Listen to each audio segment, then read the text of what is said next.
communication de chaque conseiller de l'ODEM, c'est-à-dire qu'on est allé sur le terrain sans un sou.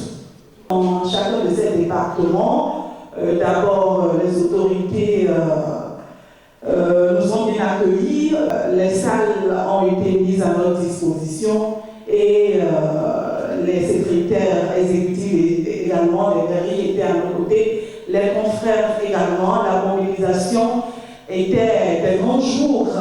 Ainsi se dévoile la face cachée du déroulement des GED, les journées éthiques et déontologiques de la presse béninoise, initiées par l'ODEM, l'Observatoire de la déontologie et de l'éthique dans les médias. Elle a été révélée aux professionnels des médias à l'occasion de la cérémonie de clôture qui s'est déroulée à l'Institut français de Cotonou le jeudi 5 octobre 2023.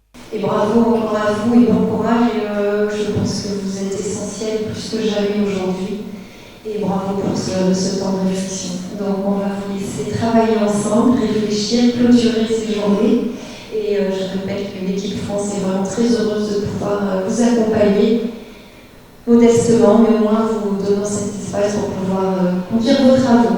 Allocution, partage d'expériences, conseils et débats sont entre autres les temps forts de cette cérémonie de clôture. Le consultant invité pour animer la causerie débat a édifié les professionnels des médias sur les différentes peines qu'ils encourent en cas de non-respect du code de déontologie de la presse béninoise. Depuis que le code de l'information et de la communication a banni les infractions privatives de liberté, nous avons pensé qu'aucun journaliste ne doit plus aller en prison. Attention, le code n'a banni que les infractions qui sont spécifiquement des infractions de presse.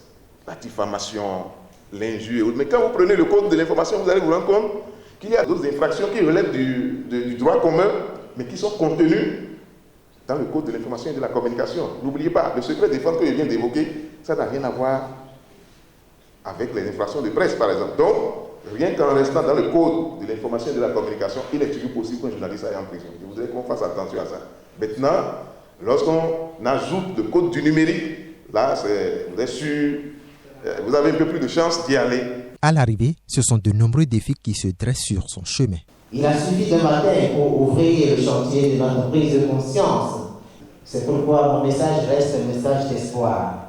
Alors même que les indications sont contraires, l'espoir de continuer à se battre, nous devons continuer à nous battre pour une presse béninoise de compétence, d'excellence et non de quittance. L'espoir d'entretenir une masse critique de journalistes capables de garder toujours la flamme allumée. Pendant ces journées, l'ODEM a partagé des documents partout où elle est passée. Cette cérémonie de clôture des GED a été l'occasion pour l'Institut français de Cotonou de recevoir à son tour plus de 80 documents qui renseignent sur le paysage médiatique, le fonctionnement des médias et les normes éthiques et déontologiques de la presse au Bénin. L'ODEM est à présent tournée vers d'autres défis.